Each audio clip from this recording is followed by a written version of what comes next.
All right, welcome to the Carl Jackson Show. This is your daily dose of objective truth in a world of confusion and lies.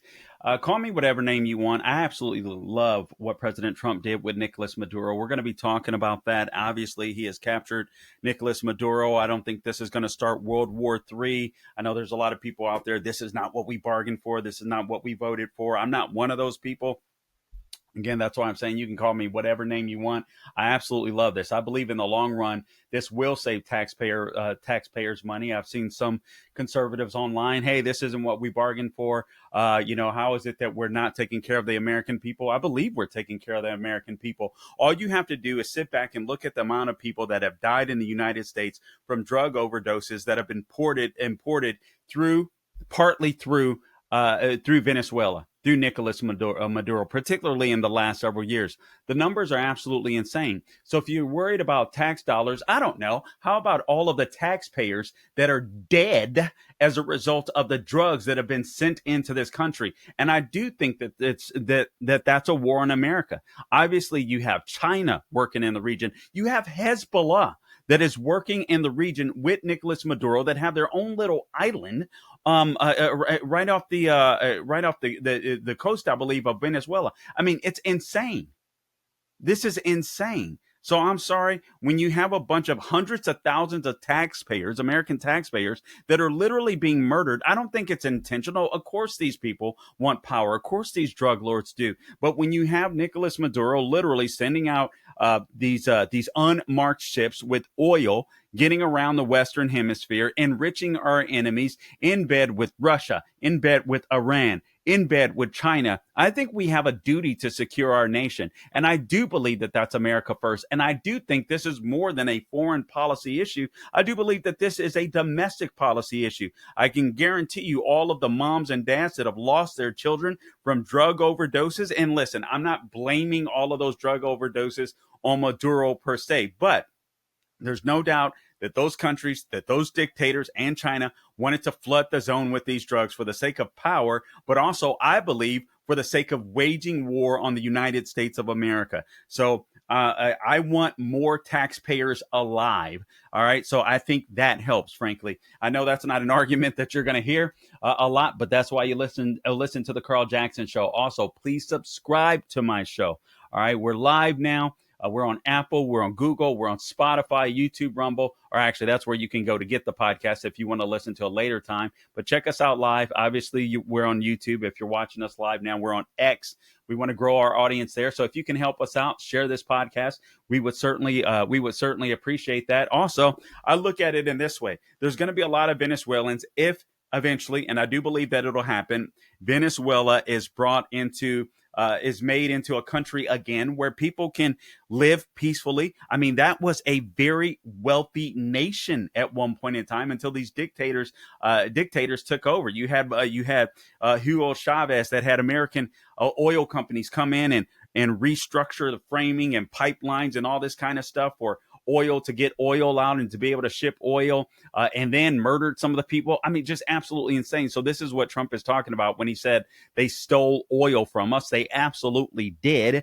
And they never paid the American companies for what they did. They kicked them out of the country. So this is insane. This is a fight that goes back a long ways, but we're going to be talking about this more because I think the Operation Absolute Resolve that they pulled out was the absolute bomb. And I want to get into some of the details of that. And obviously there's arguments. Is this legal? Is this illegal? I mean, are we in a war? No, we're not in a war. That's why Nicolas Maduro is in New York City. Oh, this is illegal. Guys, let's just use a bit of common sense. Let's try that. All right. This is a show with an ungodly amount of common sense, by the way. All right. So let's just use some common sense. If this was illegal, Nicolas Maduro wouldn't be in handcuffs in a jail, wouldn't have hired a lawyer. He's already got a very high profile attorney.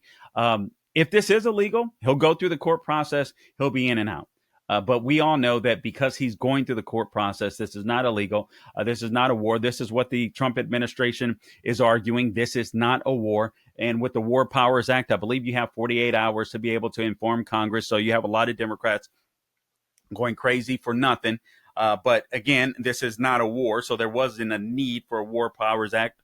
There wasn't a need for the War Powers Act. But if there were, then I believe it's Trump has 60 days if there's some type of military excursion, not a war, not a declared war, but a military excursion where the executive power is in charge of that under Article 2, Section 2. So if there's a military excursion of some part,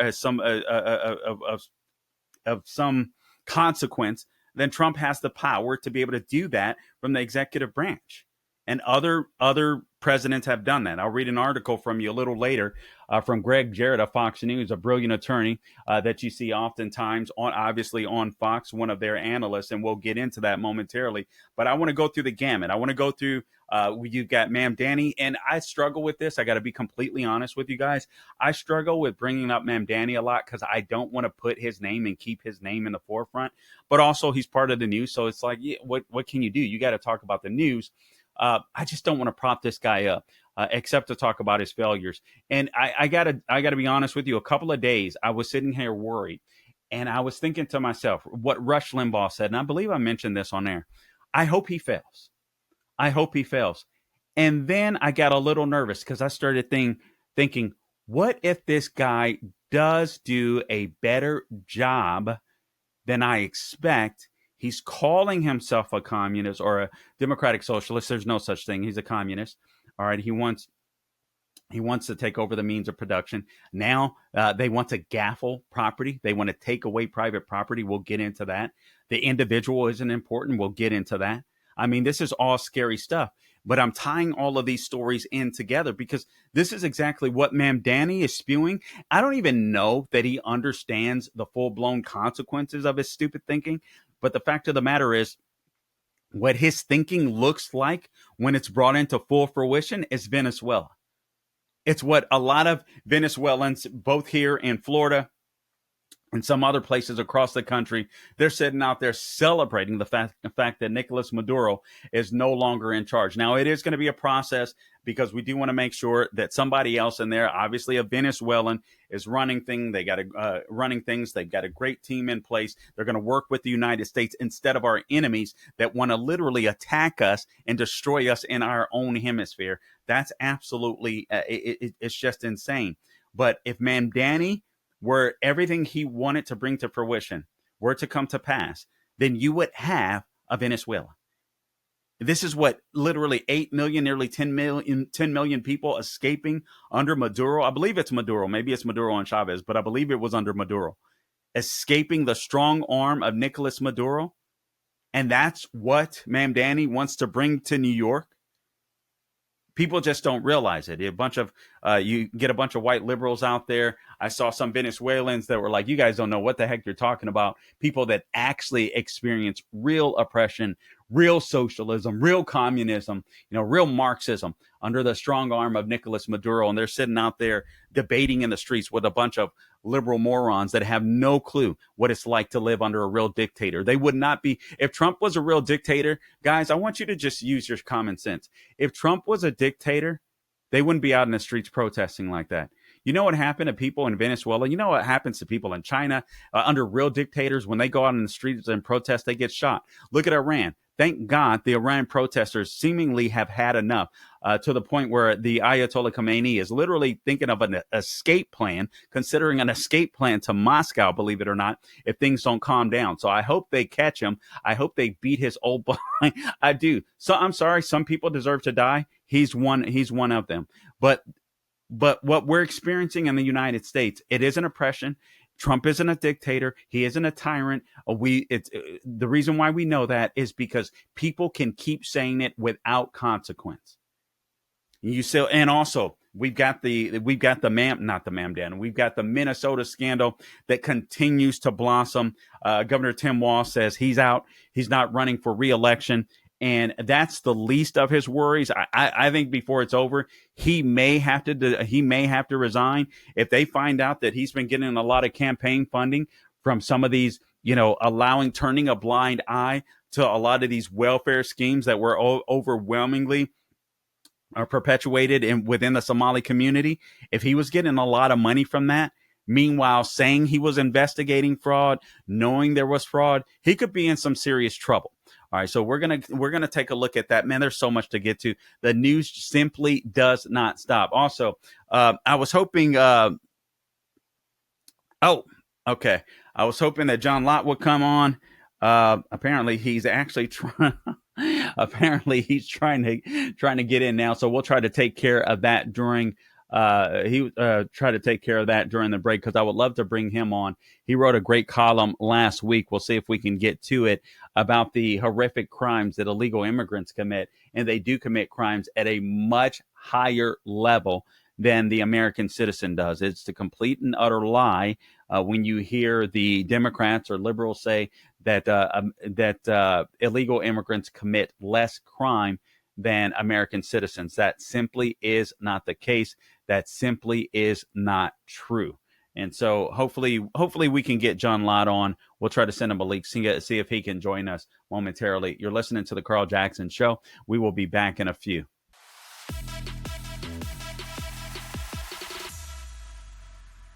All right, welcome back to the show, guys. I apologize about that for those of you that may have been tuning in during the break. We were hoping to have John Lott on at the top of the hour. We had some communication issues, as you can see, and that happens sometimes. So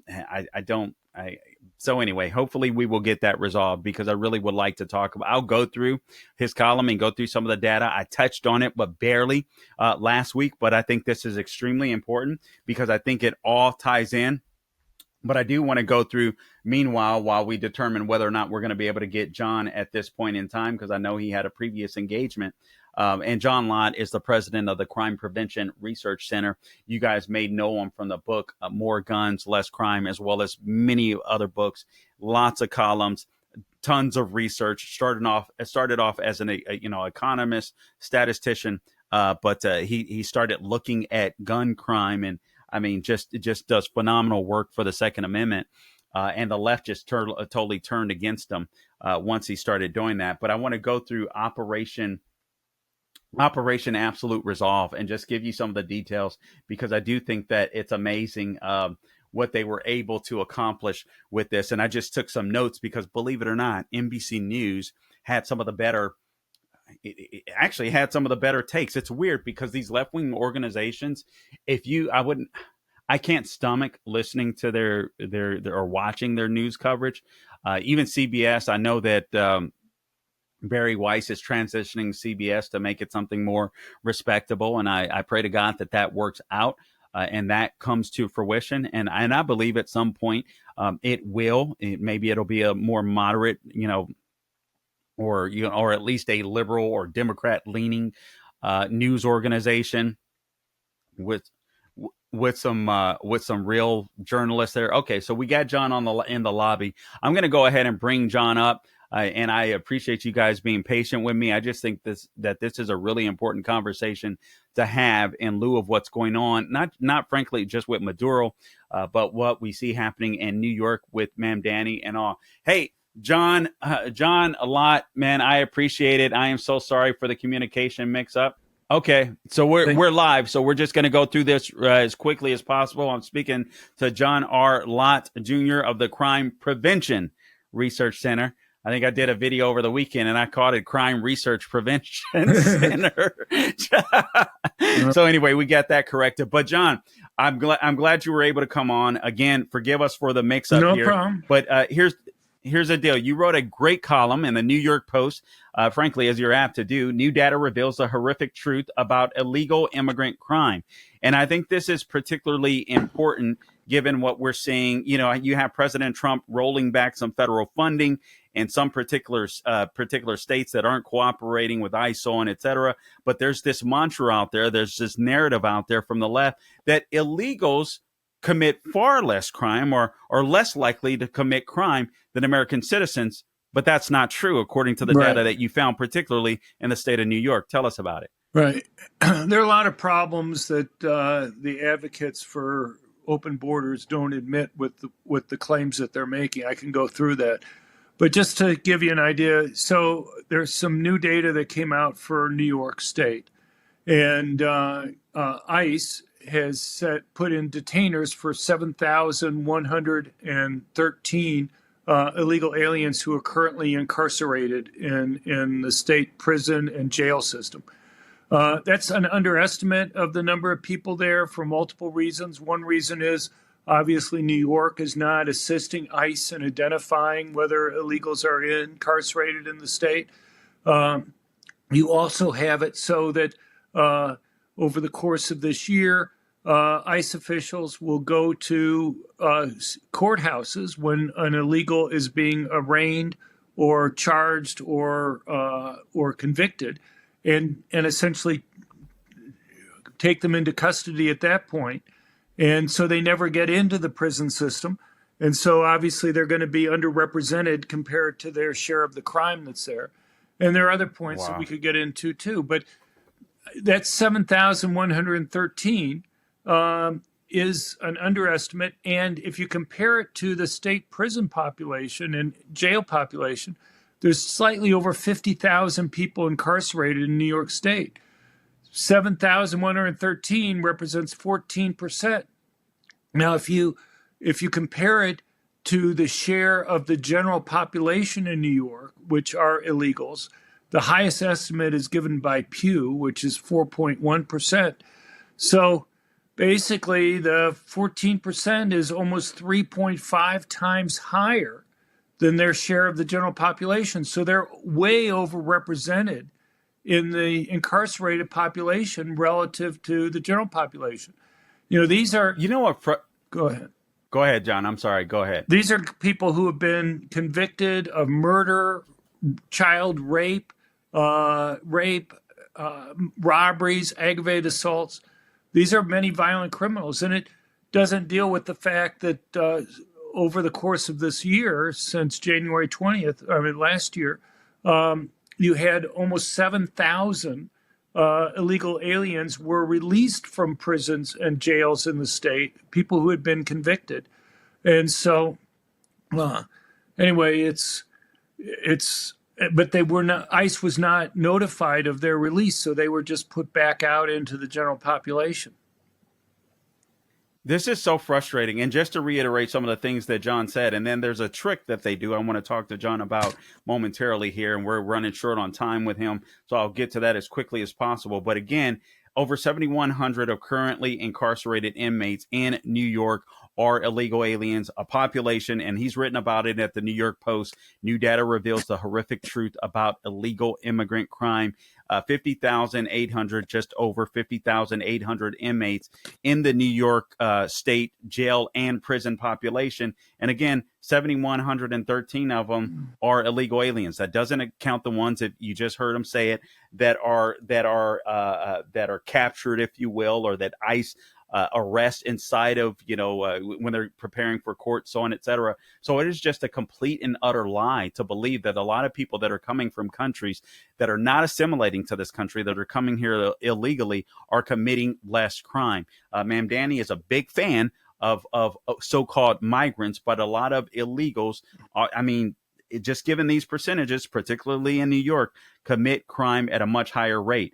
This frustrates me, John, that I don't hear Republicans talking about this. This is what drives me crazy. I think more than anything, I'm always impressed by your work, John, but I'm always frustrated because I'm like, why are Republicans not messaging this stuff and singing it from the mountaintops? One of the things that's so clever that they do, and I didn't realize this, they mix legal immigrant crime stats with illegal immigrant crime stats because legal immigrants do commit less crime as a percentage. Yeah, that's one of the many things that goes on there. So there's basically a couple different types of data that's there. Most of the comparisons lump legal and illegals together. And when you have a group that commits crime at low rates, the legal immigrants, and you mix them with the illegals, which commit at high, you obviously hide the impact of the illegals. Now, there are two other things there's one other basic problem, and that is they have data from Texas. The amazing thing is how few states actually collect this data. But the problem with Texas is a state that works very closely with ICE in order to let them know that when somebody's been arrested or convicted or charged, So they're immediately turned over to ICE at that point. They don't get into the prison system. And so when people at Cato or whatever go and look at the percentage of the prison population that are illegals there, they've really, they've missed out on this big iceberg there of people who got turned over to ICE early on and never made it into the prison population. And they don't admit that. They don't explain to people the problems that are there with the data that they're using. Yeah, it's so frustrating, and I mean, and for all of you naysayers out there, people, oh well, Republicans are just racist and they don't like brown. Or first off, I guess I would qualify as one. Don't like brown people. Don't like minority. It has well, if we nothing didn't to like do with that. if When we didn't people like come it, to then we'd be making the claim that it's all immigrants or something like that. But the point is that fair, there's a huge difference yeah, between legal and illegal. I apologize, but I have to run. But anyway, I apologize for. no, Okay, thank you very much, Carl. It's great talking to you. Thank you. Thanks. okay. All right. So anyway, that was John Lott joining us from the Crime Prevention Research Center. And I'm glad you guys caught that live. Hopefully he had to go so quickly. I hope we're able to get that up in a recording. But anyway, but this stuff matters because you want people like Mamdani that's in love with, and they call them migrants. But I'm sorry, people have to assimilate when they come to the United States of America. There's a big problem. You get a lot of criminals that flood in with a lot of people that may have good intentions that want to come to the best country that has ever been built by man. But the bottom line is they have to assimilate because there's a bunch of people, a bunch of bad actors that want to get in with the good people and cause a lot of havoc in the United States of America. And they don't want to assimilate. And they're making America a less safe place. All right, we'll be back momentarily.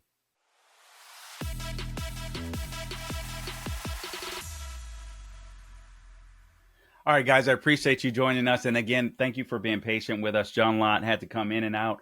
We had some communication issues. He was supposed to be on earlier. We screwed up on our end. Anyway, it's always a privilege to have him on. But we talked about this a little bit last week. And I just think that all of this plays a role. I don't believe that a lot of these stories exist in a vacuum. I believe they're cohesive. I mean, you can look at the crime stats with illegal immigrants. Look at Maduro sending Tren de Aragua inside of the United States to conduct some of his dirty business. And unfortunately, the Biden administration with open borders, and you had bad actors just flooding our country, along with people who, again, probably had good intentions, wanted to come here and be a part of America, but you have to come here legally. It's as simple as that. And frankly, even the people that came here under the Biden administration, when they knew what Biden was doing, I don't have much sympathy for them. Frankly, actually, no sympathy, because I don't believe that they wanted to assimilate. When you're coming into the country in that way, I don't believe that you necessarily want to assimilate. And I think it's got to be a do-over. Perhaps you go home, you go back like the Department of Homeland Security is saying voluntarily. Then you get an opportunity to come back and do it the right way, and you don't have to risk your life going through a desert. Let me get to this Operation Absolute Resolve, because I just think it's absolutely amazing what they were able to pull off. And I know there's a lot of people out there. Oh, Carl, some people, message me online. Oh, Carl, I didn't think you would be for this. Are you really for this? So yeah, I am. For the reasons that I stated before. And for all of you that are saying, listen, we don't want to waste our taxpayer dollars on honestly, I think it'll be a wash. I think it'll be, in the long run, I think this will be better for us. If you make Venezuela great again, what's going to happen? You're going to have a beautiful place to vacation. and then you're also going to have Venezuelans that want to go back to their own homeland and to make it great again like it once was. It is rich with resources, and we just want to make sure that Americans in the United States are safe and that they're our trading partners again, where people that don't want to take us down like China, Russia, Iran doesn't have an impact in our hemisphere. This is just the Monroe Doctrine. Now Donald Trump is calling it the Dunroe Doctrine, played all over again. But you're going to save money on taxes. Again, you're going to have Venezuelans that instead of coming to the United States, they're going to want to stay in in Venezuela. Also, you're not going to have dead taxpayers because of the drugs that are being transported from Venezuela to American soil, where so many Americans are dying. I mean, this is just, I think people, whether you're there's people that suffer from Trump derangement syndrome, and then there's also people on the right that says, well, this isn't America first. This is no, that's not what you perceive to be America first. But I'm sorry, I do. If we're taking care of the homeland, I don't mind. Listen, I don't want to get into some long protracted war in the Middle East. Frankly, I want Israel to handle most of the business in the Middle East. So I have no problem. I love the state of Israel beyond just being a Christian. I just think it's strategic and it's smart. That is our best democratic ally in the Middle East, and frankly, one of our best allies, period. And if they're willing to handle the demonic Islamists out there in their territory, hey, let's sell them all the weapons they need to stay safe and to help us stay safe. I'm totally down with that. I believe that's in America's best interest. I also believe that securing our Western Hemisphere is in America's best interest. I mean, these people have been waging war on us, and because they don't play it on the evening news, or because you don't see it on TikTok or Instagram or X, we want to pretend like it's not happening. But I'm sorry, you got hundreds of thousands, literally, of families across the nation that have been losing their children year after year with these open borders and drugs flowing into this country, and nobody's talking about it. These people have waged war on us. We don't want to go. You're in a war. Whether you like it or not, you're in a war. That's just reality. So I appreciate Operation Absolute Resolve. So Trump gave Maduro one last chance to step down. Apparently, this was about a week in a private phone call right before the capture went down. Obviously, we all knew about the Armada, U.S. warships that were floating right off the coast of Venezuela. You had a CIA team that apparently slipped into the country, and they tracked, listen to this, how Maduro slept. I mean, think of the skill. They knew how he slept. The CIA. This guy lived on a military base in Venezuela in a compound with basically a steel safety room, and the CIA, that's kind of creepy when you think about it. They knew how he slept. They knew what he ate, what he liked, how he traveled around. Even they even knew about his pets, who his pets were, what they were called. I mean, that's insane. And apparently this began as early as August. They were on the ground in there. I mean, so this wasn't something that happened overnight. Here's a quote from Trump. He told him, you got to surrender. Apparently that's what he told him on the call. But Maduro took the gamble of his life, he said, and he, quote, came close quote, to giving in, but he stayed put. I guarantee you Maduro now, and he and Celia Flores pled not guilty today to all of these charges against them. He says he's still the president of Venezuela. No, you're not. But anyway, so it's going to be a very interesting trial to watch. Trump gave the final order to lunch Friday at 10:46 p.m. So that was last week Friday. He gave the order to lunch. You had elite troops that were trained for months using a replica of the compound. I mean, that's insane. Honestly, when I think of our intelligence, I'm in awe, and I'm also like, I hope they never come after me. I definitely don't want a deep state, right? You definitely don't want a deep state. So I hope that one of the things that Trump is able to do is literally cut down the size and scope of these institutions before he leaves. Thank God the FBI building is not going to be made. The new one is not going to be built.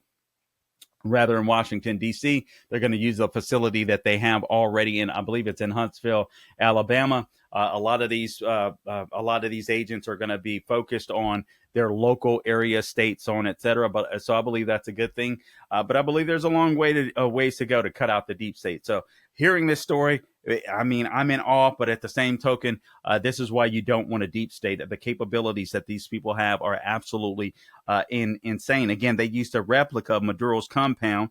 They had massive blow torches because they knew that he had a safe room, apparently a big steel safe room to cut through, so they could cut through that. So knowing that information, being prepared for that, I mean, it's just insane. You had core Trump administration officials that were worked on the project. Everyone from John Ratcliffe, head of the CIA, obviously, Secretary of Defense or War, Pete Hegseth, Secretary of State Marco Rubio, who's been out on the Sunday shows. We'll play some clips for you guys. I mean, it was just a phenomenal operation. To date, Trump's administration has blown up 35 drug boats. That started back, I believe that was in September when that all started. So thank God for that. And then, according to Susie Wiles, the goal of sinking those drug boats was to make Maduro cry uncle. And again, apparently he came close, but no cigar. I can guarantee you tonight he's regretting that decision. If he's not regretting it tonight, he will be within the next couple of days or so. Once the reality sets in that he's not going anywhere, and then you have all these Democrats out there. Democrats out there, they think Trump did the wrong thing, even though they thought Trump wasn't doing enough in 2020 to take down Maduro. I mean, just absolute, complete political hacks. It goes beyond being hypocrites. They're just political hacks. Anything that Trump does right, they can't give Trump the credit for this. They know this is a good thing. And again, I understand there's people out there, Carl, this isn't what I voted for. Yeah, you voted for a safer America. It is. You may not see it on the macro level, but this is a safer America. Without having to put troops on the ground, at least not for more than, a couple hours or so. I mean, just absolutely fascinating what happened here. Again, 35 drug boats have been sank. 114 people, alleged drug smugglers, have been killed. And they wanted to make Maduro cry uncle. He never did that. I guarantee you he regrets it. You had America's most advanced carrier. This is all according to NBC News. They had a really good write-up on this, frankly. America's most advanced carrier, the USS Gerald Ford, was strategically placed to start that military buildup, as some of you guys might recall.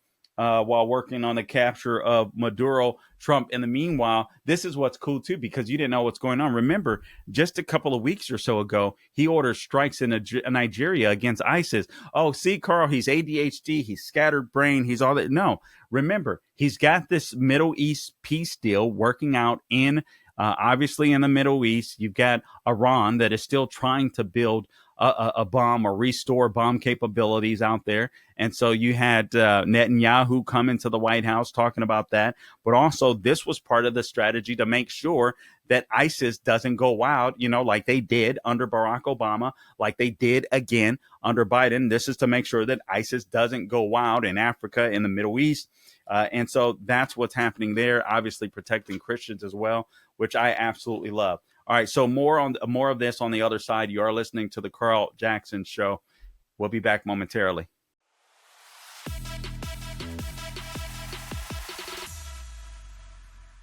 Okay, welcome back to the program. Again, you're listening to the Carl Jackson Show. We're going over the details of Operation Absolute Resolve.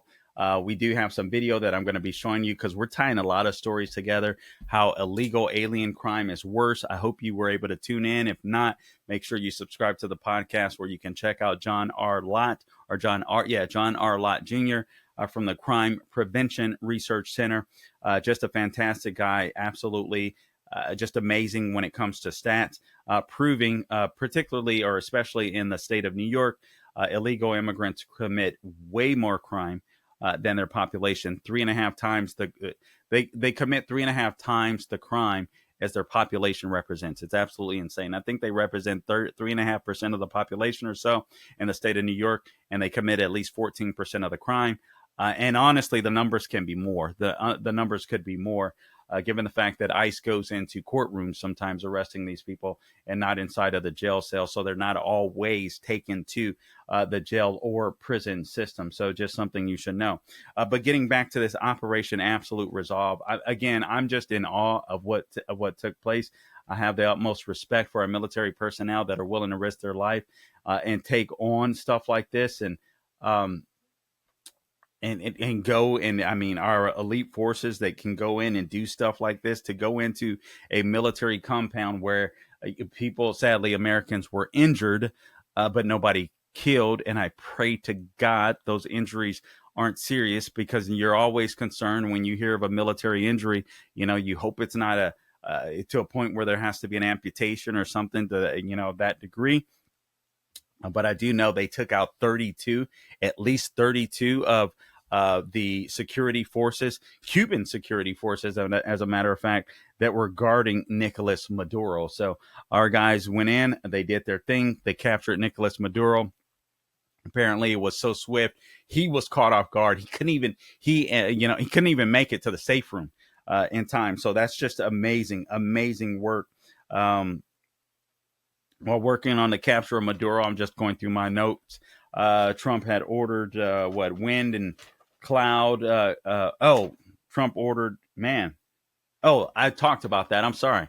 I'm getting confused with my notes on Nigeria. But also, wind and cloud cover in Caracas had delayed the attack for days. Apparently, they wanted to attack or capture Nicolas Maduro. I believe it was 4 days prior. The weather didn't permit it. The weather was beautiful on Friday. That allowed them to go in with no problems. You had J.D. Vance. This was clever. And I know you guys heard the news about him. Pray for, obviously, the safety of all of our leaders, even if they're on the left. They're a bunch of crazies on the left. But still, you don't want any harm to come to those people. You don't want any harm to come to our leaders. Frankly, anybody, but any of our leaders. Pray for their safety. But you had some nut that either, I don't know if it was shot or busted in the windows. I haven't even read the story. I'm being honest with you. Sadly, I almost expect stuff like this. So I'll read that later. And I'm sure you guys already have, quite frankly. But nonetheless, just pray for the safety of J.D. Vance and his family, his home in Cincinnati. It wasn't broken into, but apparently either, I don't know if it was gunshots. I don't know if it was rocks, but busted out some windows, put some pretty big holes. I did see the pictures. So pretty insane. But J.D. Vance had met with President Trump Friday afternoon. And this was clever. Basically, they met Friday afternoon. Obviously, Trump gave the orders after 10 p.m., close to 11 p.m. That night, launched the attack on Maduro's compound or what have you, or gave the go-ahead.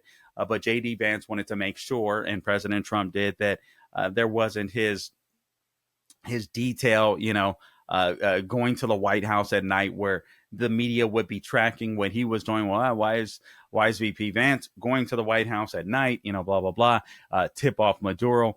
So they played it safe. He went during the day. They discussed things then, and things happen at night. And the quote that President Trump gave to the warriors was pretty cool. He told them good luck and Godspeed. That was Trump's word to a lot of those military guys that were out there fighting for our freedom. And I just thought that was, pretty cool to hear that. You had 150 aircraft that participated from 20 U.S. bases, including a fleet of bombers. You had fighters, apparently some type of craft, and perhaps drones that specialized in intelligence. You had reconnaissance and surveillance. The crews ranged in age from 20 to 49. The U.S. apparently cut the electricity in Caracas with helicopters carrying special forces and law enforcement, because although they worked in tandem, this was a law enforcement operation. And you had other aircraft that disabled Venezuela's air defenses as well. I mean, so these people knew exactly what they were doing. Let me give you some more details. From the article itself from NBC. It says here, flames were seen billowing from explosion at Fort Tiuna. I don't even know how to pronounce this. Tiuna, a large military complex in Caracas. By 1 a.m. Saturday, U.S. soldiers had reached the compound in Caracas where Maduro was staying. Quote, a heavily fortified military fortress, close quote. That's according to Trump. And then you had Delta Force breach Maduro's residence. He and his wife were taken, quote, completely by surprise, close quote. This is according to General Raising Cane. Basically, they were taken by complete surprise. Maduro tried to escape into what Trump described as a still safe room, but didn't make it in time. The forces took Maduro and his wife, Celia Flores, into custody. And we all saw the pictures. We all saw the video of them arrested and being perp walked, basically. A firefight broke out after Maduro was captured. According to Kane, and a U.S. helicopter was hit. No Americans were killed, though there were several injuries to U.S. troops. So again, pray for those troops, all of whom are stable. So that's good news. All right. So all of them are stable. By 3:30 a.m., Eastern time Saturday morning. The U.S. forces were safely out of the country. At that time, the air in Caracas basically was smelled like gunpowder, according to Kane. And the U.S. Embassy in Venezuela had cautioned American citizens there to shelter in place. Less than an hour later, President Trump broke the news. And here's what he said. The United States of America has successfully carried out a large-scale strike against Venezuela and its leader, President Nicolas Maduro, who has been, along with his wife, captured and flown out of the country. I mean, this is just phenomenal work. I'm just so impressed by it. And again, I know there's naysayers, Carl, this isn't what we bargained for. Yeah, it is. I do think this helps with the economy. I do think that eventually this adds stabilization to the region and to oil prices. I think this keeps more Americans safe. I think this ensures that more American taxpayers get to stay alive and pay taxes. Quite frankly, when you don't have Venezuela and China and Russia and Iran all participating in the death of American citizens via drugs, because that's exactly what they wanted to do. I do want to play a video for you because there are some people that are bothered, that lefties are bothered. Let's go to cut number 7. This is a Venezuelan journalist. Germania, how long? Do we have enough time? Okay, let's play cut number 7. Venezuela journalist giving the haters a piece of his mind. Now a message to my English-speaking friends, because I'm already seeing people are organizing protests, hands off Venezuela, let's defend Maduro, we love dictators. Do not, for a moment, let your hatred and disdain for Donald Trump, an unsavory character, have you defending the dictator of my country that was destroyed by him and Chavez and their system 20 years ago. We Venezuelans are very, very happy that our dictator has been arrested, removed, and will be put through a trial. It's the first time we're seeing justice in 26 years. Now let's hope that they get the rest of the criminals out of Venezuela, and then we can return home. All right, so and listen to her, and then we can return home. Obviously, she sounds like somebody that would be cool to have stand here in the United States, but if she prefers to go to Venezuela, that's what a lot of Venezuelans are saying. Listen, I would honestly go back if it was the Venezuela that it used to be. But I love what she said too. This isn't somebody that sounds like they support Trump. I mean, she called him an unsavory character, and which obviously means, hey, I don't necessarily like his character, but you got to give the guy props for what he did. Don't get things conflated. You can still, for those of you that suffer with TDS out there, you can hate Trump and still love what he did. You can admit that, okay, this one thing he did was good. This was a good thing that he did, and people know that. We'll have some more video clips to play after the break, because I just think this is just such a huge story, and it made Mamdani seem small. But we'll get to the Mamdani story. We'll get to the Minnesota story. Tim Walz is not going to be running for re-election, and I think Tim Walz is in a lot of trouble, and I think he knows it. At the very least, he's going to be going through an investigation, I suspect. And that's going to take a lot out of you, especially when you're the governor of a state trying to run the state. I would not be surprised at all if Tim Walz resigns as governor of Minnesota, because frankly, I don't think running for re-election is enough. I think the guy knew what was going on, decidedly turned a blind eye because it was benefiting the Democrat Party inside of Minnesota. And I think we're going to find evidence of that. Just my opinion. We'll see.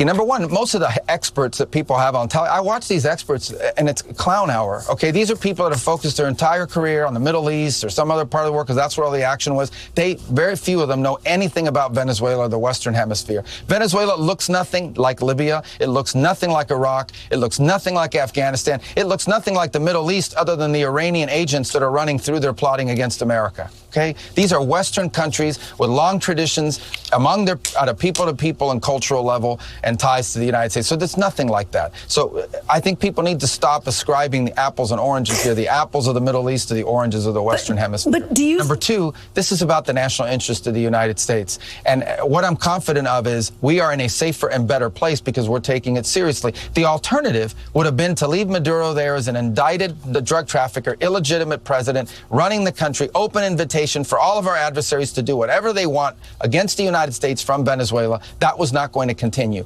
The alternative would have been to allow a drug trafficker to continue to use national territory and elements of nation-state power to further drug trafficking organizations. Read the indictment. This guy used the levers of their security apparatus not to arrest drug traffickers, but to cooperate and facilitate the trafficking of drugs for the purpose of getting them into the United States. And that's going to stop. All right, and that's Secretary of State Marco Rubio. I want to play another clip by him. Cut number 2, if you would, Gabe, more of Secretary of State Marco Rubio telling us what he thinks about the UN. And frankly, he thinks what all Americans should think about the UN. I can't stand the fact that the UN is in New York. We need to ship it somewhere else and stop footing most of the bill for it. But this is cut number 2, more of Secretary of State Marco Rubio, who went on and basically represented the Trump administration on all of these Sunday shows. Cut number 2. No, you're wrong in your question. Number one, Venezuela is a major source. And the reason why is the following. And I've seen a lot of this reporting, and it's fake reporting, and I'll tell you why. It says that somehow Venezuela is not involved in the drug trade because the UN says they're not involved in the I don't care what the UN says. The UN doesn't know what they're talking about.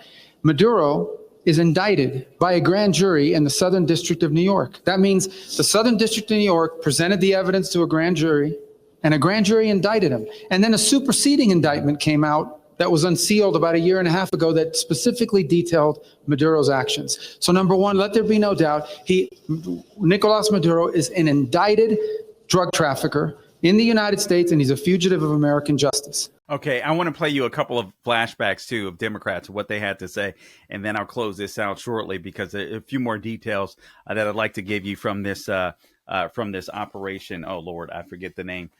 From this fabulous operation, Absolute Resolve, which is what it was. But if we could go to Senator Chris Murphy, this guy's a clown, in my opinion. But Senator Chris Murphy, we'll give you the 2 renditions. Senator Chris Murphy in 2026, hating on Trump as when it comes to Maduro and what he's done in Venezuela, compared to what Senator Chris Murphy was saying in 2019, just proving that these guys are complete and utter political hacks. All right, so cut number 9, please, Gabe. Venezuela is not a security threat to the United States. They're not threatening to invade us. There is no terrorist group like Al-Qaeda operating there that has plans to attack the United States. To the extent that you care about the drug trade, yes, they produce drugs, but those drugs go to Europe. Fentanyl is the drug that's killing Americans. That's not coming from Venezuela. Venezuela produces cocaine. 90% of it is not coming to the United States. This seems to be mostly about oil and natural resources. Donald Trump's entire foreign policy is corrupt. Russia, the Middle East, and now Venezuela is all about making money for his friends. And Wall Street, the oil industry, they can make a lot of money off of Venezuela if they run it. You saw within hours of the invasion, the announcement of a group of Wall Street investors, energy industry investors, planning a trip to Venezuela to make money off of this invasion, off of this ouster.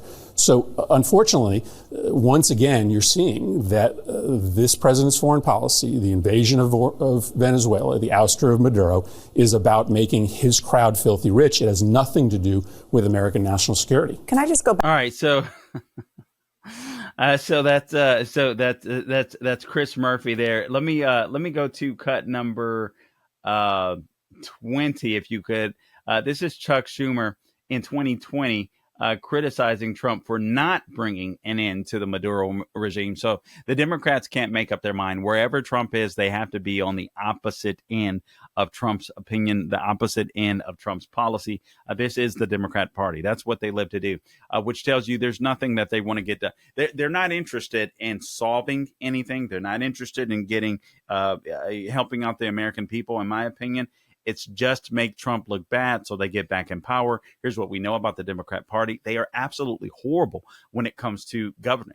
I mean, all you have to do is go back. If you can remember, it's weird because time just flies so quickly. We all have a short memory when it comes to politics inside of the United States, but just remember how miserable your life was during the COVID lockdowns, that literally the Biden administration did everything they could to make your lives miserable, to act like little wannabe tyrants. I mean, our local mayors here, some of our local mayors, before DeSantis really started cracking down on them inside of Florida, it was just insane. Some of the things that they were trying to do, even disobeying orders from the state capitol, until DeSantis really started cracking down on them. Our own Orange County mayor, Demings, that is literally running for the governorship now, which is crazy.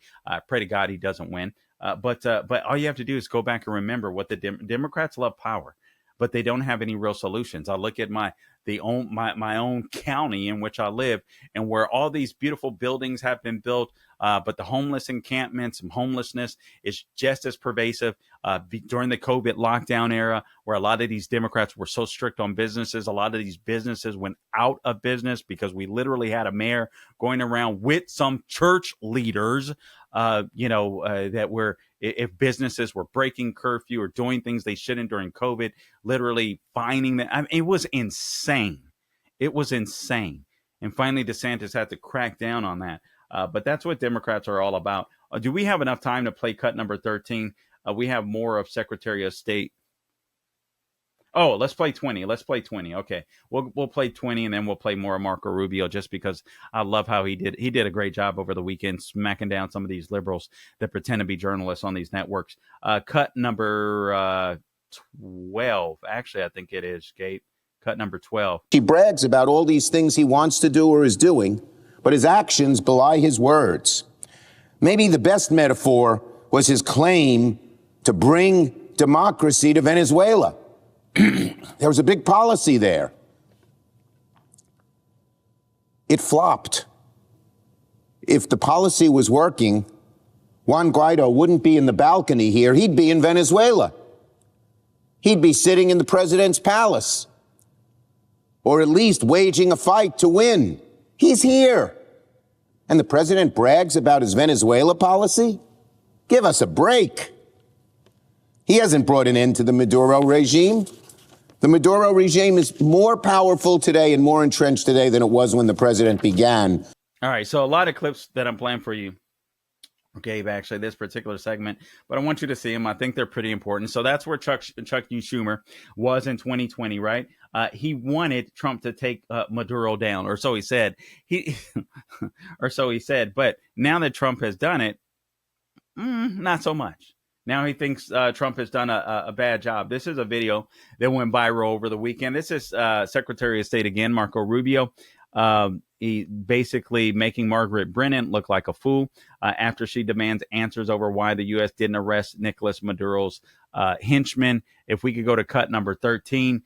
But this lady looks more and more just so unqualified to be a real journalist, incapable. I mean, these are leftists trying to pretend like they're journalists. I wish they would just say, hey, listen, you guys know that I disagree with all of your policies when they come on. Instead, people like Margaret Brennan try to play, play like she's legit. But cut number 13, if we have enough time, Gabe. I'm confused. Are they still wanted by the United States? Why didn't you arrest them if you are taking out the narco-terrorist regime? You're confused? I don't know why that's confusing to you. They're still in power. It's very simple. You're not going to go in and wrap up. But you can't go. You're going to go in and suck up 5 people. They're already complaining about this one operation. Imagine the howls we would have from everybody else if we actually had to go and stay there 4 days to capture 4 other people. We got the top priority. The number one person on the list was the guy who claimed to be the president of the country that he was not. And he was arrested along with his wife, who was also indicted. And that was a pretty sophisticated and frankly complicated operation. It was. It is not easy to land helicopters in the middle of the largest military base in the country. The guy lived on a military base. land within 3 minutes, kick down his door, grab him, put him in handcuffs, read him his rights, put him in a helicopter, and leave the country without losing any American or any American assets. That's not an easy mission. And you're asking me, why didn't we do that in 5 other places at the same time? I mean, that's absurd. I do think this is one of the most, daring, complicated, sophisticated missions this country has carried out in a very long time. Tremendous credit to the U.S. military personnel who did it. It was unbelievable, and tremendous success. And today, an indicted drug trafficker who was not the legitimate president of Venezuela, who we don't recognize, the Biden administration didn't recognize. I just love how he puts it to her. That's absurd. I mean, you guys are hemming and hawing over the one guy, the main guy, right? That's where that's where the dominoes fall. They start with him. They take care of Maduro, and then the rest of his henchmen are like, we need to comply because we don't want to end up like him. We'll be back.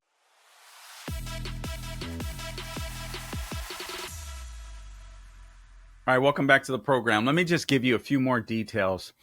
Let me just give you a few more details of this operation that took place in Caracas, because, again, I just thought it was brilliant. This, again, from NBC News, that, frankly, did a great job of reporting on this. When it's written stuff, they do a much better job, maybe because they're concerned about lawsuits. I don't know. But as opposed to watching their stuff. But there's always some type of bent, but you can see that. But oftentimes they do a better job. Even CNN back in the day, I would always research what the left was saying as well. And it would always amaze me at some of the stuff that CNN would write, because their commentary or their talent, if you will, online were absolutely horrendous with the Don Lemons of the world and all that kind of stuff. But when it came to their articles, they were slanted, but they offered a lot of good information. So Operation Absolute Resolve. Here's a few more details. By 4:30 p.m. Eastern Time, Maduro was in New York. We all saw that. He arrived at Stewart Airport in New Windsor, north of New York City. Yeah, dozens of law enforcement officers officers flanked Maduro as he shuffled to the hangar. He and his wife were to be transported to a jail, and actually they were in New York City later in the day. And Maduro made his first court appearance. Anyway, basically, this is keeping with the Monroe Doctrine. This is the Dunroe Doctrine. You had Nicolas Maduro appear in court today, and both he and his wife pled not guilty to all of the crimes. And honestly, I think this guy is going to go down. There's plenty of people that are making legal arguments for this. This is illegal. What's going on? I want to read for you, if you would bear with me for a second. This is a piece from, I love Greg Jarrett and Jonathan Turley too, at Fox News. But if you'll just bear with me, I just want to read you some of the summary from Greg Jarrett of Fox News. Here's what he has to say about Nicolas Maduro. And obviously he's a constitutional attorney, but he entitled his piece, "No, Trump's order to snatch Maduro was not illegal or unconstitutional. Article 2 powers and take care clause provided president with the authority for Venezuelan operation, analysis shows." So he says, to the surprise of no one, Democrats reflexively denounced Trump's daring middle of the night grab of Nicolas Maduro and his wife. If Joe Biden, who offered a $25 million reward for Maduro's arrest, had done what Trump did, these same politicians would be organizing a ticker tape parade. Time out. We all know that that's true. Joe Biden offered a $25 million bounty for Nicolas Maduro. You know what the difference is? He had no intention, and Democrats had no intention of carrying it through. Just none. They just talk a good game to sound tough, to get votes. This is what we're going to do. And then Democrats say, yeah, look at our president. But they do absolutely nothing. And then honestly, Trump had the benefit of literally being cheated out of election, in my opinion, or rigged out of an election in 2020. I'm trying to find this. This old Joe Biden take. If we go, when you can, let's go to cut number 23 and play it just whenever you're ready here, Gabe, and I'll continue with this column. Until then, for the first time, we are fighting and losing a war on our own soil. Let's go after the drug lords where they live with an international strike force. There must be no safe haven for these narco-terrorists, and they must know it. Okay, so that's that. Listen, and you can disagree with Joe Biden then, you can disagree with Trump now. I would just say that I disagree with you. Obviously, this saves American lives.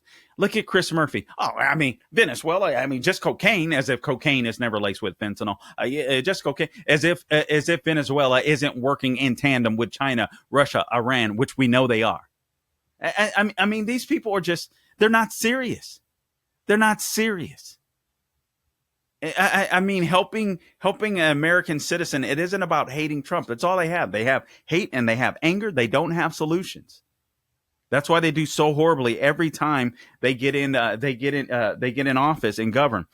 Continuing with this article from Greg Jarrett, a Fox News analyst and also a constitutional attorney, he says almost in unison, Democrats declare Trump's action as illegal, unjustified, and unconstitutional. Many insisted that he was required to seek permission from Congress, but none of that is true or happens to be true. He writes, the president is empowered by the U.S. Constitution as commander-in-chief of the armed forces to direct military action to protect Americans, fortify U.S. interests, and defend our national security. He says the scourge of drugs emanating from Venezuela have long been poisoning our citizens. Our government estimates that roughly 200 to 250 metric tons of cocaine is shipped out of Latin America, out of the Latin American country every year. America, by virtue of its prosperity, is a favored destination. He writes, on this basis alone, the incursion into Caracas was legal, justified, and legitimate. For years, Maduro has led the notorious cartel de los Sols, a violent drug cartel that is designated by the U.S. as a foreign terrorist organization responsible for murders, torture, and crimes against humanity, so egregious that even the UN recognized it. Also, Article 2, Section 2 of the U.S. Constitution vests inherent powers in the president to unilaterally order armed forces into military actions. His command authority is supreme, and he may conduct campaigns and deploy operations by his own judgment. Short of a formal declaration of war, a president does not need prior authorization from Congress to act. That principle is embedded in our Constitution and has been upheld by the Supreme Court since the early founding of our republic. In more modern times, the president's authority over armed action has only expanded. He says cases involving Truman, Clinton, and Obama solidified presidential power to direct military operations without congressional consent. Trump had every legal and constitutional right to defend the U.S. against the transport of deadly illicit drugs and to arrest the man most responsible, who has been federally indicted for numerous crimes. He says, and no, Trump did not violate the War Powers Act, and some of his critics have alleged. The resolution that was passed in 1973 stipulates a reporting requirement to Congress within 48 hours of deploying forces into hostilities. It is not a prohibition to act. All right, so you can act and you can inform Congress 48 hours later. I think Congress was informed hours later. All right, after they invaded Caracas, if you will, or captured him in Caracas. Indeed, it implicitly recognizes a president's inherent power to use military force without specific congressional approval. He writes, every single American president has done so since the end of World War II. The take care clause, he writes, the president has another authority at his disposal. That is the take care clause in Article 2, Section 3 of the Constitution, that mandates that the president, quote, shall take care that the laws be faithfully executed. He says, to put it simply, Trump is duty bound to ensure that all federal statutes are enforced. This includes the apprehension, the arrest, and prosecution of wanted fugitives, which he was. I mean, it was Joe Biden that put a $25 million bounty on his head, for all you libs out there, who are criminally charged with the U.S. crimes and must be brought to justice. I could go on, but Greg Jarrett makes the case. What happened is not illegal. Trump was working under his authority to bring in this dictator. And again, for all of the naysayers, what about our tax dollars? What about our tax dollars? My argument when it comes to Venezuela capturing Nicolas Maduro, fewer Americans will be killed or die of drug overdoses. So hooray, we'll have more taxpayers there. I mean, I just think this is a wash. I also think that you'll have Venezuelans who will return to their native homeland once things get resolved. I think that's a win-win for everybody. We'll have a nation in Venezuela that is friendly towards the United States again, that will work with us. And Trump says we're taking the Wall. You heard I forget that guy's name, but he's a clown. The senator, the Democrat senator. This is just about oil. Yeah. Oil is the lifeblood of any civilization. It is. And Trump was right in saying that Nicolas Maduro, actually Venezuela under Hugo Chavez, stole oil from us, and then the company should be compensated. The United States should be compensated, and we're not going to have oil flowing from the black market to enrich and to embolden our enemies that want to take the United States down, as well as Western civilization. So for Democrats and even some on the right to argue against this is just nonsensical. This isn't Iraq. This isn't Libya. Again, it's like none of the places. This isn't Afghanistan. This is in our own backyard. This is affecting people right here in the United States of America. And I am just so glad that President Trump has taken this on. Now, yes, there's even more domestic policy, but I don't look at this as a foreign policy issue, or I do, but also as a domestic policy issue, because it was impacting, drugs are impacting so many Americans. I just think that it needs to be taken care of. All right, so much, actually not so much more, but when we get back, I want to make sure that we get to Mamdani. I hate talking about Mamdani, but we got to do it. And also, Minnesota Governor Tim Walz is out. At least he's not out, but he's not running for re-election for governor in Minnesota. And before things are over, I think he's going to have to resign. All right, this is the Carl Jackson Show. We'll be back. This past year has been one of the hardest in My Pillow's history, and it's because of loyal listeners like you that they're still standing strong. So to show their appreciation, they're offering special Christmas savings exclusively for our listeners. Yes, these savings are still going on. So right now, you can get the Children's Bible Story Pillow 5-pack for just $29.98. You can get My Slippers with a free bottle of leather protectant spray for $39.98. A variety of blankets, comforters, duvets, starting as low as $25. Plus, there's a major blowout deal on the standard My Pillow that's now only $14.98. I love that pillow. Honestly, once you use the My Pillow, you're not going to want another pillow. And then if it's a little tough for you at first, pluff it up. Or just try to mold it. Throw it in the dryer. You'll love it. I guarantee you. All right. Visit mypillow.com or call 800-858-0263. Use the promo code Carl, C-A-R-L. I don't spell it like the Marxists. All right. To unlock these wholesale prices. That includes the standard My Pillow, originally $49.98, now just $14.98. With queen sizes marked down at $18.99. King sizes are only $1 more. You already know My Pillow products come with a 10-year warranty, but they've just announced an incredible update. Their 60-day money-back guarantee is being extended. So orders placed between now and actually March 1st will be guaranteed. The extended warranty goes all the way through March 1st of 2026 of this year. All right. So if you bought them before Christmas, right at Christmas, the warranty goes all the way through March 1st of this year.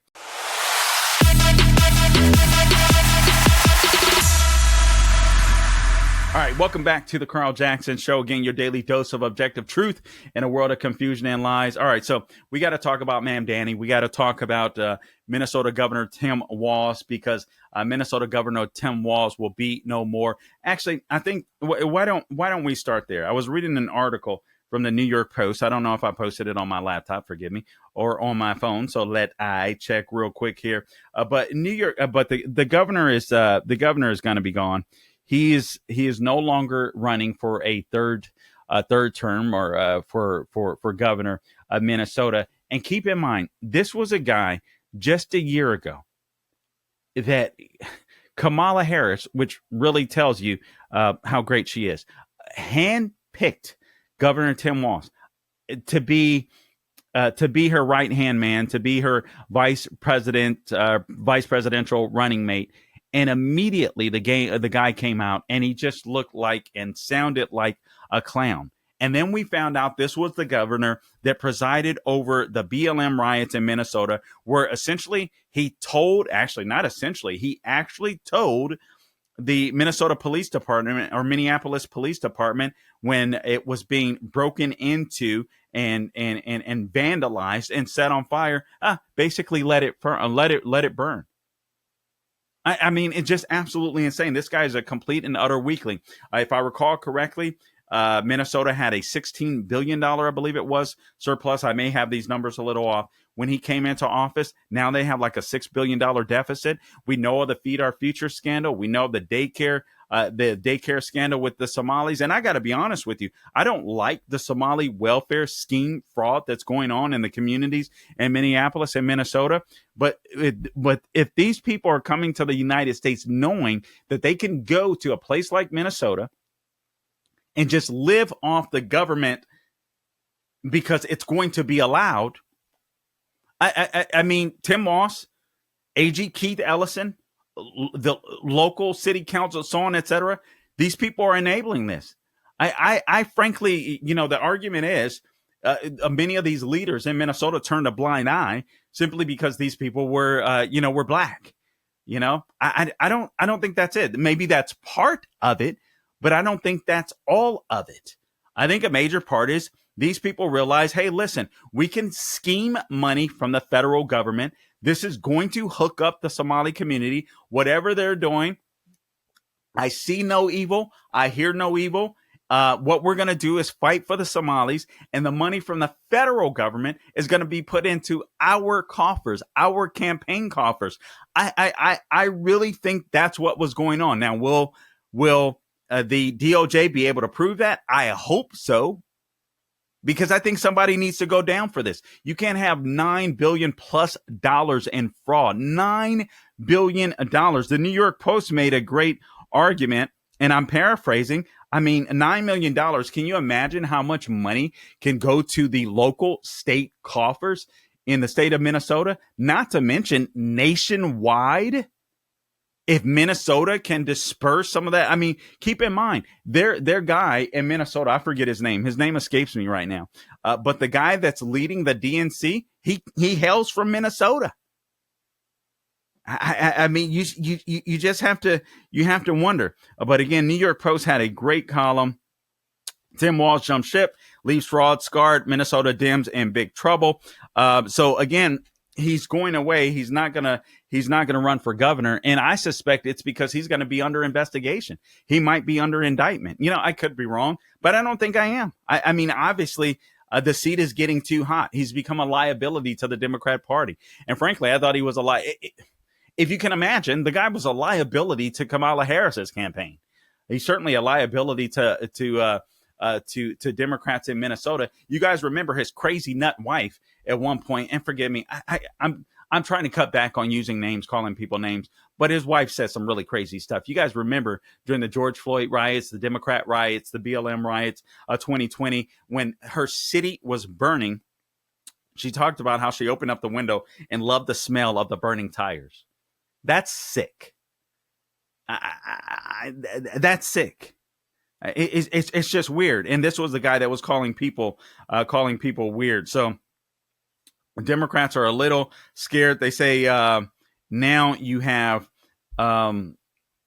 Nick Shirley has just blown this thing all to pieces. People have known about this, that whistleblowers, according to the New York Post, has tried to raise alarms that were ignored. Even allegedly, whistleblowers were harassed.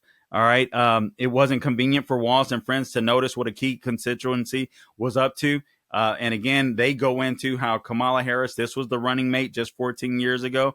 He was meant to be the answer to the Democrats' national party's branding problem. So remember, Tim Walz was supposed to be countering its reputation for cultural weirdness and its difficulty courting white, male, and rural voters. Remember, he came out with a gun. Why do they always do that? Like, who else was that? The Grey Poupon guy, the Heinz guy, John Kerry. Came out, faking like he did some hunting too. Walz did the same thing, trying to appeal to white guys. All you have to do to appeal to white guys and say, listen, we're going to make sure that everybody in the United States has the exact same opportunity, right? This is going to be about merit, no DEI, none of that nonsense. We're going to fight hard to cut taxes to make life more affordable for you, so on, etc. That's how you go after any voter, whether they're a black male, white male, so on, etc., Hispanic male. But the left likes playing identity politics because they can't govern. They just like calling people. They just like calling. They have Trump derangement syndrome. They just like saying that Trump is wrong about everything. So Trump Walsh was supposed to kind of reassure voters that Democrats were normal. He was unable to do that. And now, again, he's having problems in his own state. You have Senator Amy Klobuchar, it sounds like she might end up running for the governorship there in Minnesota. We'll have to wait and see. But it's not a give me. Apparently, Republicans haven't. The last time the state voted for a Republican president in Minnesota was 1972. This, according to the New York Post. The last time a Republican governor, was elected there was in 2026, believe it or not. Pawlenty, I forget it, Tim Pawlenty is his name. So that was 2006. All right. So we're in 2026. So it's been 20 years since they elected a Republican. It's been all Democrats ever since then. But this may be the year where, Republicans can get a nod and win another state like Minnesota in the Midwest. So this could cause some serious damage to the Democrat Party. And frankly, I hope it does. And people need to be cuffed for this as well, because this is just absolutely insane. You can't let people get away with $9 billion of fraud. You had happy hands out there. Governor Tim Walz talking about they were taking care of things. Essentially, they had been investigating things for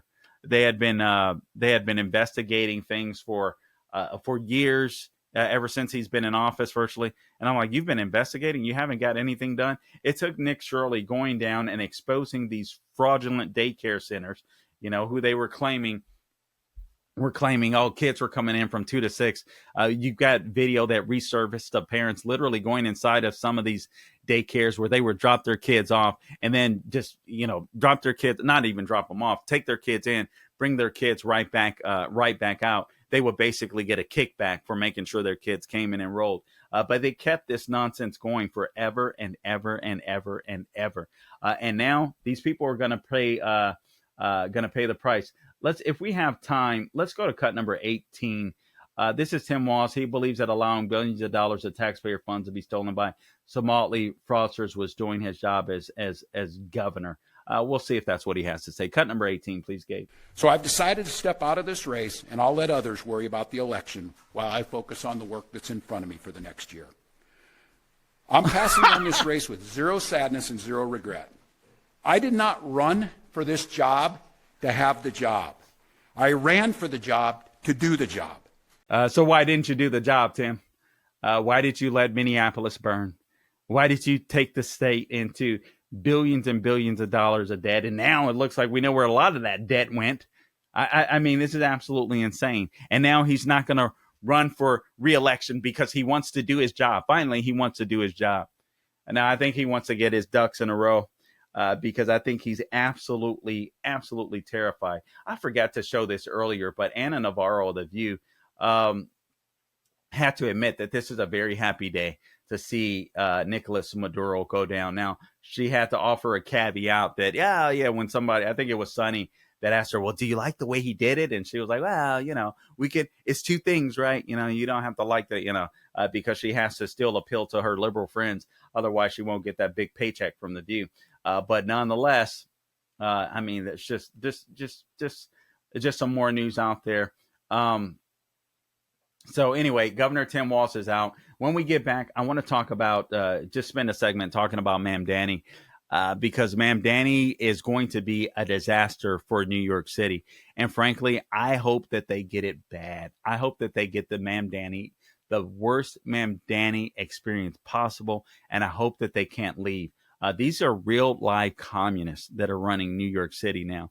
And I want to talk about that because they hate the individual. If they hate the individual, they hate America. It's as simple as that. I'll explain what I mean when we get back. You're listening to The Carl Jackson Show.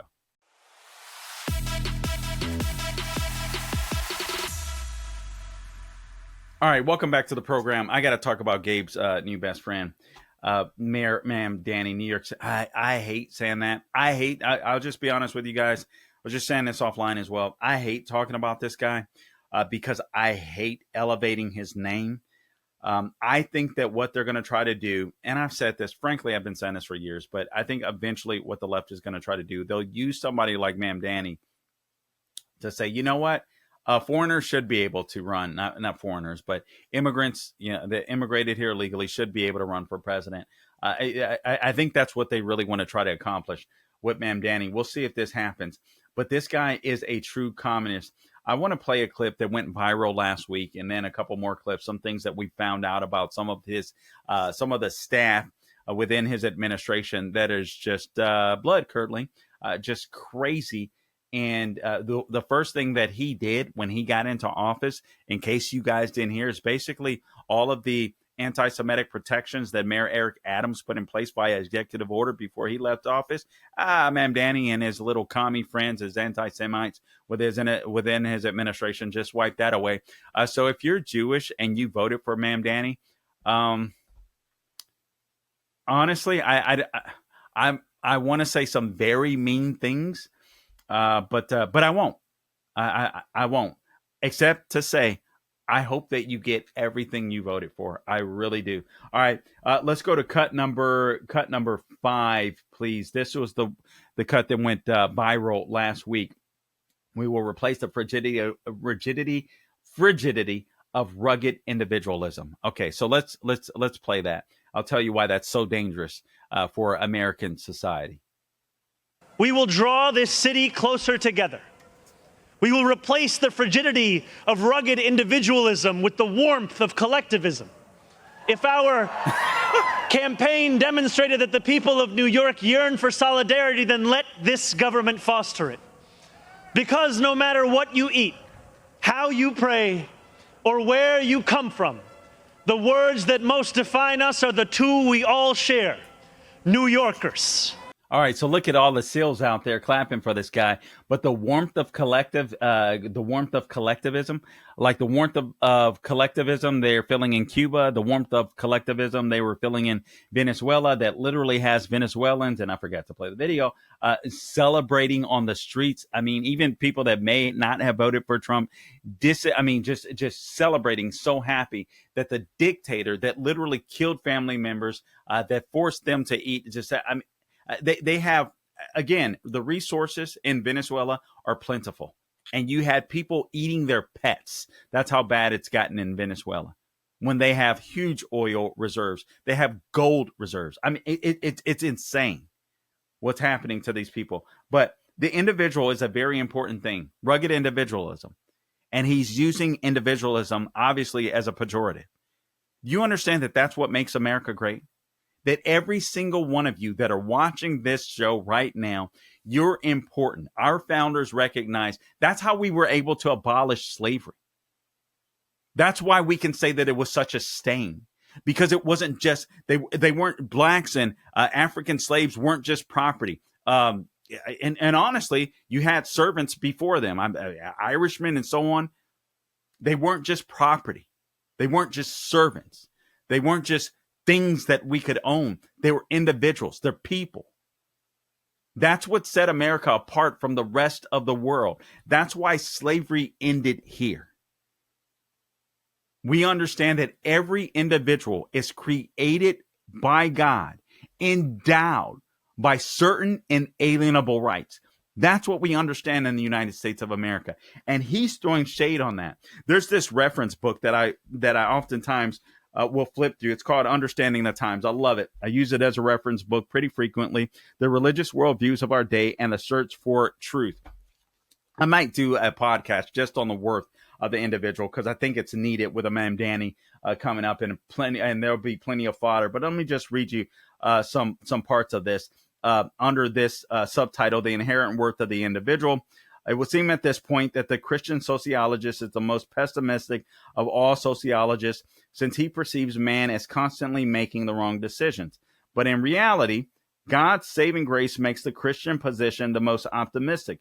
free will, and responsibility before God grant mankind far more significance than man is granted by views based on atheism or pantheism. Now, again, this is a book that touches on religious worldviews, but it gets to the individual. Man is not a cog in a machine. This, according to Francis Schaeffer.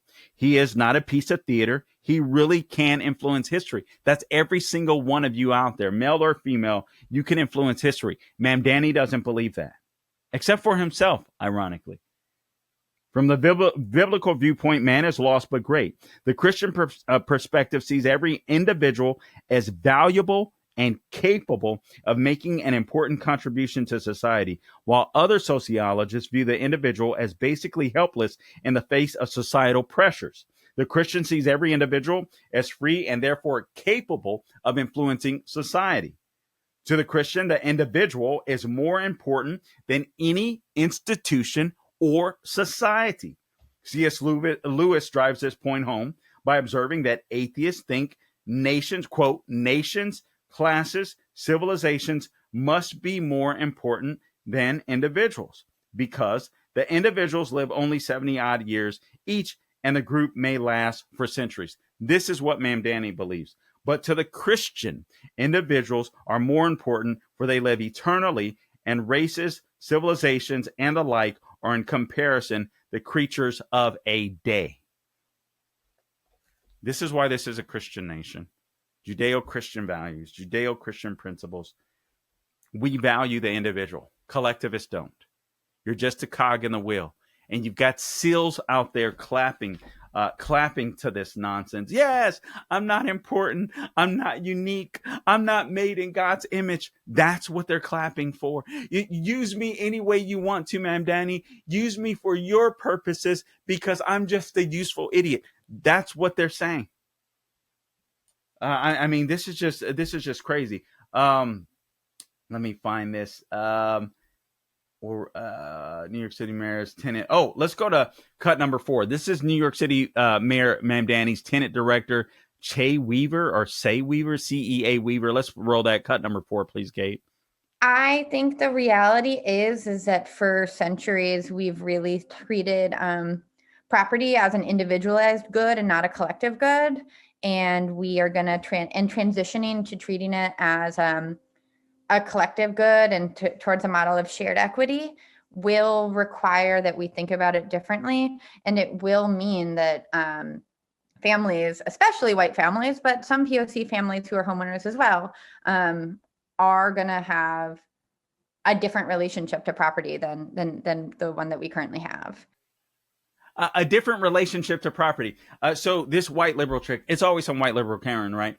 Working with the Islamists, saying we're going to take away your property. You know, when you busted your butt, blood, sweat, tears, saved your money, worked hard, invested in a property, they're saying, no, that belongs to the community.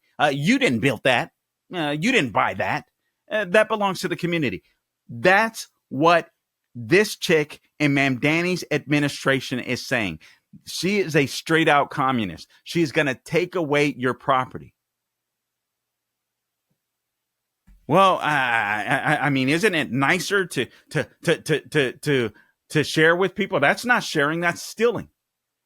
And the Bible is clear, thou shalt not steal, which tells us that God is concerned about property rights because thou shalt not steal, meaning he recognizes, the God of the Bible recognizes that we can own stuff. I mean, this is astounding to me. I wondered if this guy would go full blown. He's not joking. He's going full blown. If you were dumb enough to vote for Mamdani and you happen to see this podcast, don't you dare move to Florida. Please do not move to Florida. Or if you do, repent.